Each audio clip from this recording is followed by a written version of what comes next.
And for those of you who are trying to get back into the workforce after possibly losing your job during the pandemic, maybe you were laid off, you probably know the process is frustrating. Earlier today, I spoke with career coach and author Lindner, who had some helpful advice. Ken, I know a lot of people are struggling right now, either because they were laid off or lost their job during the pandemic. What are the first steps someone should take if they're trying to get back into the workforce? Well, Ashley, I would say, first of all, have an optimistic frame of mind. This is your chance for an amazing, fulfilling reset. And I would say write a clarifying list, which is what I talk about in career choreography. That is a list to clarify exactly what you want in your next position. And then when you see other positions out there, you can compare the criteria on your clarifying list to see if they meet them. The second step is to think about all of the people who you've worked with over the past years. This is really important because some of them may be in a position to hire you or highly recommend you to somebody who can hire you. They know the quality of your work, the content of your character, your skill sets. So be a particle in motion and attract other particles in motion and network. I want to know if you think the workforce is changing after the pandemic. How will it change? What do we need to prepare for?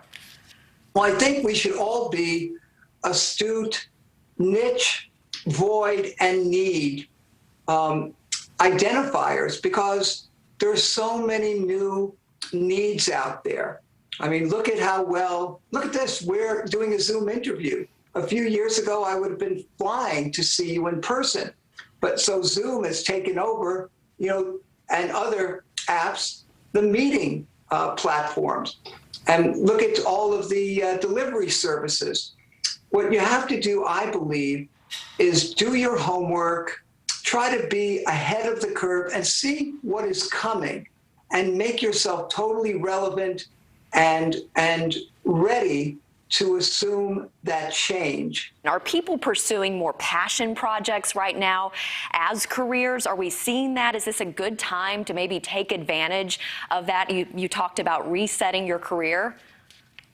Ashley, absolutely. I think with us having gone through the pandemic and seeing the fragility of life and the fragility of health, so many people have come to me and said, I want a greater work-life balance. I want to be closer to family. I want to be closer to home. So many people, their values are changing. So a lot of people are not happy in the jobs that they're in, and they want to strike, as I said, a better work-life balance. One of the things, by the way, if you do want to make a professional pivot, is to think about, is my unhappiness with what I'm doing or the people around me? Are they not supportive? Is it a toxic environment? Or am I just getting more and more work heaped on me because of so many people being laid off? Because if it's the ancillary things, the people, the environment, the extra work, that could probably be resolved by going to another company and doing the same thing. But if you don't like what you're doing, then a beneficial change needs to be made. And he called it a golden opportunity. Wow. Because a lot of people are struggling right now, but to find that job that makes your heart sing. Wow. No, it's some really good advice there. I never heard the term a particle in motion and affect other particles in motion.